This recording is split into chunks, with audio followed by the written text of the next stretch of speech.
2 javë përpara vjeljes, në Divjak mbi 400 hektar të mbjella me patate janë dëmtuar nga ulja e temperaturave. Fermerët thonë se rendimenti i patates është ulur deri në masën 70%, ndërsa afati i vjeljes do të shtyhet me 1 muaj. Për rrjedhoi dhe çmimi i tregtimit të patates do të pësoj ulje.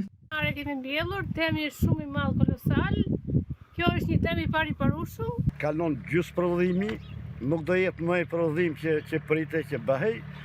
Përveç asaj, ka vonuar dhe 20 ditë tjera i duhen patates që të rigenerohet, që të hyjë për prodhim.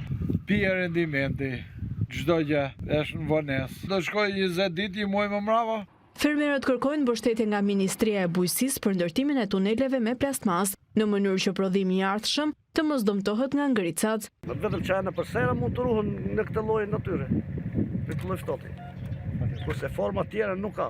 Njerëzit përdorin shumë forma me ujitjet e mëngjesit të shpejtë për të shplar, për të shu, po prapë pamundur.